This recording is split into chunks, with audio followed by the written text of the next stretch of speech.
Hey, America, I have amazing news. Freedom is back, baby. You know how I know? Because this weekend we had a military parade so freedom-packed, I got sexually attracted to a tank.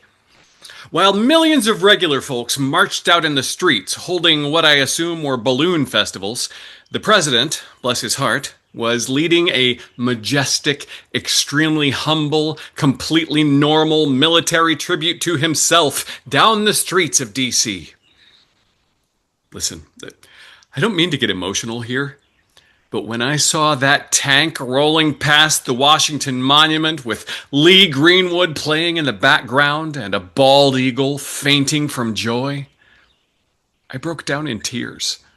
I wept freedom tears. And I'm not ashamed of it. They were red, white, and blue tears, and they even had little chunks of liberty in them. And you know, at those No Kings parties that people threw, is that right? No Kings? What, they don't like chess? And anyway, it doesn't matter. Not important. They were holding signs at these parties made out of cardboard, and they weren't even shouting. And I thought, where are your tanks? Where are your fireworks? Do you even freedom, bro? These protesters are just upset because they couldn't go to the parade. I bet if somebody had handed them a flag and a funnel cake, they'd have been fine with the whole thing, and they would have immediately saluted and spilled their funnel cake everywhere. That's the real problem. No snacks, no tanks, no fun.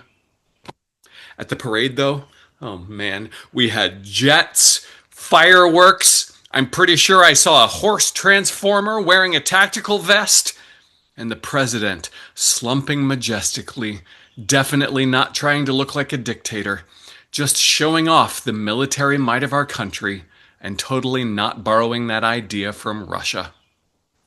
People say that all this was a stunt, and I say, yes, and what a stunt! I mean, name one thing more American than using millions of taxpayer dollars to destroy all the streets. Some people whined, isn't this authoritarian? And I say, no, it's authoritarian.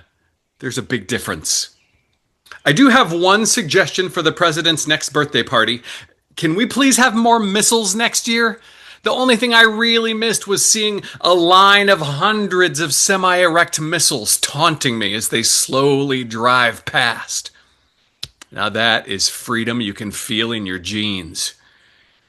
And while we're on the subject, I love that the president stood up there surrounded by generals, and he didn't even ask them to bow, probably. That's restraint. I heard one person say, this all looks like propaganda. And I was like, exactly! Propaganda is just patriotic marketing. And I think we need a brand refresh. New logo, new mascot, maybe a bald eagle with giant biceps and wraparound shades. I want to see veins in those things.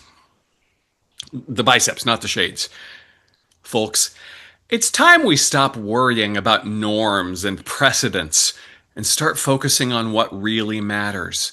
Like choreographed flag twirling in front of missile launchers. Because nothing says land of the free like a parade you're a little scared to skip. People tell me that at some of the rallies there were some signs saying really mean stuff, like democracy is not a spectacle. Well, no kidding, it's not. That's why we need parades, to jazz it up. If democracy were exciting enough on its own, it would have its own roller coaster. Newsflash, it's not, and we don't. I don't know what these people's end game is. More voting? Less corruption? Yawn! I prefer a plan that includes hundreds of synchronized jet flyovers, and maybe a guy doing the splits in a Speedo on top of a tank. And to those people worried about the symbolism, relax. There's nothing weird about staging a military parade while people peacefully protest authoritarianism. That's called balance. Like when you eat a cheeseburger and then also think about the gym at the same time. Let's be clear.